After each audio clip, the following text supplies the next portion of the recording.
男人只是在格斗场脱掉了帽衫，就把6连胜的拳王吓到了安慰抽筋，不仅告诉裁判自己放弃比赛，甚至连刚赢的10万奖金也拱手相让。到底是什么原因让拳王瑟瑟发抖？又是什么让男人不战而胜？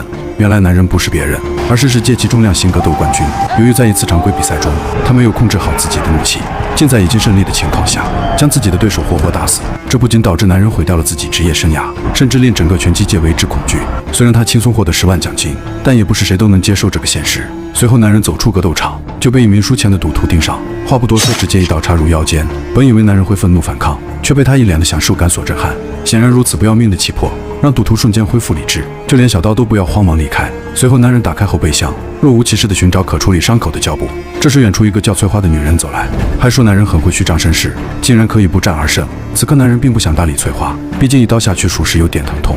翠花见状赶忙问他需要帮忙吗？不料男人掏出一块胶布，让其帮忙搭把手。可翠花哪里见过这种骚操作，最终男人选择了自给自足。闲聊中男人得知，翠花是想招聘一名能打的酒保，给自己的酒馆保障安全，并且月薪2万美刀。显然这点小钱提不起男人兴趣，可翠花依旧抱有希望，并且给他留下联系方式，希望男人可以考虑一下。男人本着礼貌接下纸条，殊不知这将给男人带来更大麻烦。由于男人本就无家可归，只能独自与车为伴，有时还会遭受巡逻警的驱赶，常年如此也导致他不得不想着轻生，于是将车开进铁轨中央，以这种最暴力的方式离开世界。随着火车不断的碾敌驱赶，他又瞬间清醒，赶忙发动汽车引擎，在火车撞上的瞬间一度半离。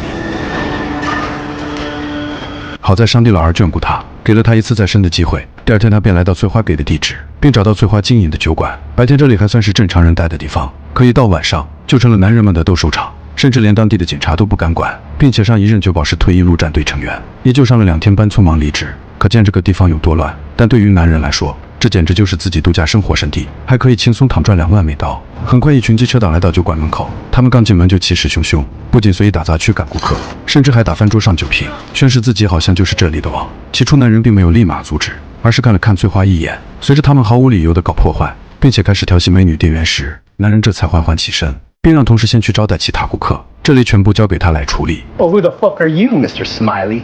Mr. Smiley? Yeah. We had this idiot grin since I walked in. Honestly, it's probably the punching thing. Can I talk to you guys outside for a second? 显然他们并不惧怕男人，甚至还要给男人来个下马威。这时男人指着外面的摩托车，询问是不是他们的。Yeah, mine's a red one on the right. 得到确定的回答后，男人便缓缓向外走去，这也让他们感觉事情不妙，赶忙紧随男人身后。此时男人很有礼貌地告诉他们，最好每个人都上了医保，不然一会去医院得花不少钱，甚至还问了翠花附近医院情况。翠花表示只需25分钟就可到达，这让混混们感觉被羞辱。I just stopped you. Are you alright? What?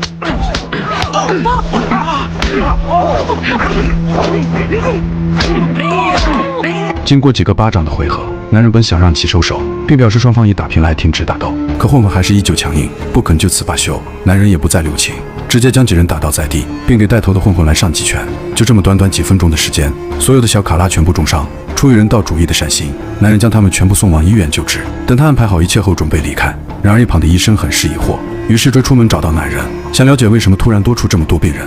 男人也毫不避讳，直接告诉医生都是他打的。此时医生看见男人的腰伤流血，表示可以帮他简单处理。殊不知男人英勇的举动让医生很快就对他有了好感。等到第二天男人去上班，整个小镇的人都知道了他的名字。诧异的男人来到书店，想借用女孩家的电脑用用，显然女孩很乐意帮助小镇的英雄。正当男人打开电脑使用时，外面传来混混骚动的声音。女孩也是个见义勇为的少女，拿起棒球棍出门就想吓唬吓唬混混。显然胖子不会被一个女孩吓到，可当男人打开门查看，胖子看见男人就立马认怂。虽然女孩的行为很值得敬佩，但毕竟还是个弱女子，并不能真正解决小镇的问题，这也促使男人若有所思。紧接着男人回到酒馆，所有的同事都开始对他敬佩不已。虽然酒馆时常还会有打架斗殴，但是经过男人的指点，都已经不需要他亲自出手，服务员就可以将他们治得服服帖帖。在几天的工作中，男人不仅维护了酒馆的安全，甚至还无形中帮助了很多人。于是他也渐渐重新找到人生的目标，每天除了保持常规的身体训练，偶尔闲暇会去找女孩聊天。本以为美好的日子会渐行渐远，没想到晚上他独自回家，后面车辆竟加大油门撞了他。还不等男人喘息，对方又急速刹车，加速到了过来。此时车正好卡在桥边，里面的司机赶忙爬出车内，男人也顺势掉进河里，紧接着车也一并插入。还好男人并没有大碍，显然这起事故是精心策划。果然他刚走进小船，就发现混混端着枪等着他，并表示今晚只能是一场事故。此时男人并没有感到害怕，而是笑着询问混混一个问题。Why all the fuss? I mean, I'm just some guy. Oh, hell, it ain't you. It's the Roadhouse. 突然的出手让混混不知所措，甚至被男人一两下丢进水里。本想只是教训一下混混，可他忘了这水里还有只鳄鱼。正当他准备将其救上岸，却发现为时已晚。很快，混混就成了鳄鱼的夜宵。第二天，警察来打捞尸体，却怎么也没有发现任何踪迹。显然，混混早就被吃得渣都不剩。此时，老人询问男人，混混为什么半夜找他麻烦？男人对此也一无所知。于是，老人猜测肯定与毒贩布兰特有关。果然，消息也传到了布兰特这，于是叫了个小弟来请男人。谁知小弟仗着自己有枪，想逼迫男人上车去见布兰特，可男人依然不为所动。You did see that I have a fucking gun, right? Yeah, you made a pretty big point of showing it to me. Okay, so get in the fucking car. 这让男人都被气笑了，只能上前告诉对方什么是威慑力。他告诉小弟，枪放腰间没用，但拿出来才能有威慑力。这让小弟听得彻底懵逼了，完全听不懂男人的意思。于是果断掏出手枪，却被男人一把折断手指，躺在地上就不停地臭骂起来。男人也并没有过分动手，只是将手枪拆卸丢给小弟。突然另一个小弟跑来，于是男人告诉小弟，如果老板要找自己就来酒馆，时刻都在那等着他。随后他找到翠花了解情况，可翠花却谎称他也一无所知。眼看翠花不想告诉自己，他也不想多管闲事。殊不知布兰特在此规划了一个项目，而酒馆的这块地就是重点，所以才不断找人去酒馆闹事，逼迫翠花让出土地。但由于事情已经闹出人命，布兰特的父亲就打电话来询问。表面上他接听了一下，一会就被他一把丢进了海里。此时镜头突然转向一个裸男，他不仅被人抓了现行，还臭骂对方就是个弱鸡，甚至大摇大摆地走向夜市，并且光着身子接听老板的电话。老板让他赶紧接管布兰特的烂摊子，而他却挂断电话，嚣张地走向一个高个。眼看高个的衣服很合身，这个猛男叫洛克斯，是布兰特老爹的打手，也是全片最疯狂的暴力杀手。然而此时的男人正被医生邀请外出玩耍，两个人开着快艇驶入大海深处。随后医生将船停住，并拿上几把躺椅，两人惬意地喝着啤酒聊着天。这时医生向男人表白，并发生了不可描述的剧情。完事后他将男人送了回去，很快警察就找上了门，并借当晚的事情带走了他。殊不知这都是警察的阴谋，他们借助职务之便，对着男人就是一顿暴揍。而下来的警长则是医生的父亲，同时也是布兰特家的狗。就在他拿枪对准男人时，医生竟赶了过来，上来对着父亲就是一耳光。之后男人被医生带走，并告诉了男人所有的事情，还建议男人赶紧离开这里。晚上男人照旧到酒馆里上班，一旁的布兰特则等候多时。随即他来到男人身边，并拿出曾经男人赛场杀人的视频，想借机对男人进行挖苦。可不曾想男人并未说出一句话。眼看男人敬酒不吃吃罚酒，布兰特只能出门寻求帮助。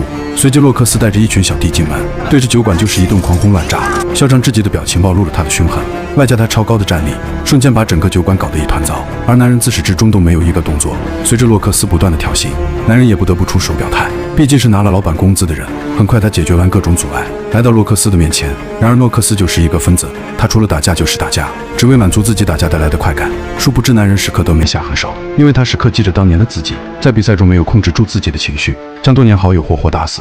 同样这次他也一直控制住情绪，尽量不与洛克斯发生必要的争斗。然而在他站起身的那一刻，已经开始表露出杀人的情绪，但他还是忍了下来。回到小船后，他随意清洗了自己的伤口，准备收拾东西走人，却被赶来的翠花拦住，并解释自己不该将事情隐瞒。眼看男人不想再帮助自己，他却说男人是因为害怕对方失利，才选择离开这里。 Are you really that afraid? Yes, I am afraid. More than you could ever understand. 就这样，男人拉着行李来到车站，却发现旁边停着很多辆警车。原来布兰特为了赶走他，竟然对女孩的书店下了黑手，甚至听说女孩住进了 ICU。男人内心的野兽再次苏醒，因为布兰特触及到了他的底线。于是他来到布兰特的别墅，正好遇到一个小弟正在打扫卫生。You know, the funny thing is, I was already leaving. We finally scared you off, huh? Not exactly. Just as long as you're scared. 小弟挥出一刀，却被男人击中喉咙。然而这看似普通的一拳，竟要了小弟的整条命。随后他便将尸体丢进皮卡，却被身后曾经拿枪的小弟发现。这个小弟很是识相，因为断掉的手臂已经告诉了他眼前的男人到底有多恐怖。随后他还告诉男人，布兰特今天凌晨有场交易，然后他就悄咪咪地骑上摩托跑路。 Good luck with the guy. 果然凌晨时分，一个警察拖着一个箱子正要上船，却被男人从后面一个突袭，快速地将其搞晕。正当他打开箱子查看，里面竟装满了大量现金。随后他又将快艇自己开走，然后当着警察的面用枪在小弟的尸体上打了几个洞。显然只做这些还不够，他还必须将警察打成脑震荡，来拖延警察的调查时间。随后男人回到小船，并开始制作遥控炸弹。没想到警长竟亲自找了过来，并且宣称布兰特绑架了女儿，让男人拿出整箱的钱和自己一起去救回女儿。显然男人不相信警长的鬼话，但他也不想伤及无辜，于是决定开着快艇来到布兰特的海上游艇。只见两人悠哉地坐在沙发上，紧张完全没有女儿被绑架的状态。此时警长豪爽地说女儿并没有绑架，只是为了把男人骗到船上。然而布兰特却告诉警长，自己的确绑架了他的女儿。很快双方就发生了争执，眼看两人吵得不可开交，男人很快就要失去耐心。好巧不巧，洛克斯却开着皮艇驶来。此时男人不想和他们继续磨叽，直接拿出遥控开始整。紧接着男人下刀一层，一拳便打倒眼前的倒霉蛋，然后来到船舱内寻找医生的下落。此时医生正不断敲击着游艇玻璃，随即男人强行打开房门，身后的小弟也赶来。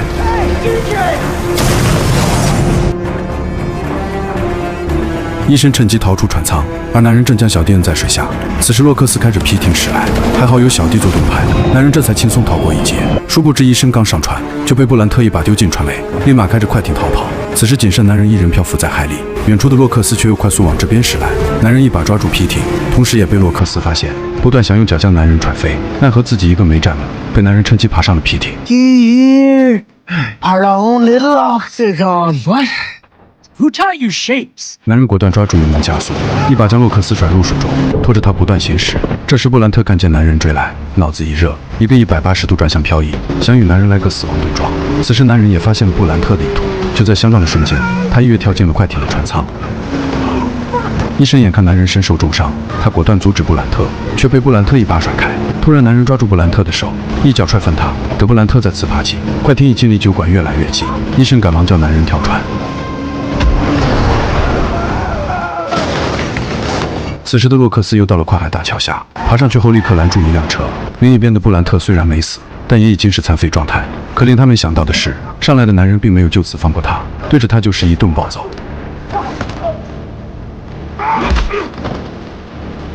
突然一辆车闯进来，原来是洛克斯。正当他一只脚刚下车，就被男人压在楼下。可洛克斯并不就此服输，一拳打破玻璃。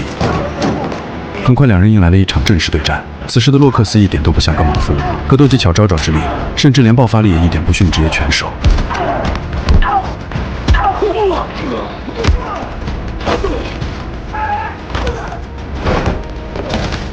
经过前期简单的试探，男人也不得不脱下衣服，开始他正式的格斗战。明显这场格斗一定是一项命运终结，稍有不慎，肯定就是对方拳下的亡魂。看着洛克斯的专业攻击手法，男人也看准时机，一把抓住对方小腿就是被甩，紧接着转身两拳暴击。可洛克斯也不是吃素的，这点伤害对他来说可以无视，随后一脚踹飞男人，并将其送出赎命园。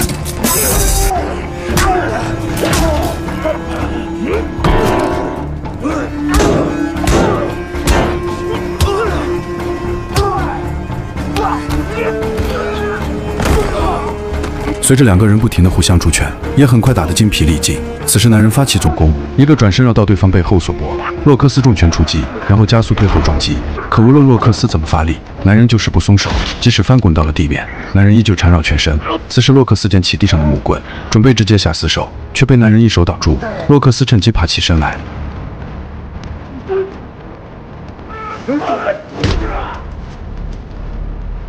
此时洛克斯捡起另一块木棍，一旁的布兰特却喊个不停，总以为有钱无所不能，殊不知他面前的洛克斯就是疯子，根本不会听从他的指挥，最终还断送了自己的性命。眼看自己即将被终结，他赶忙爬起身，一把抓住洛克斯的手，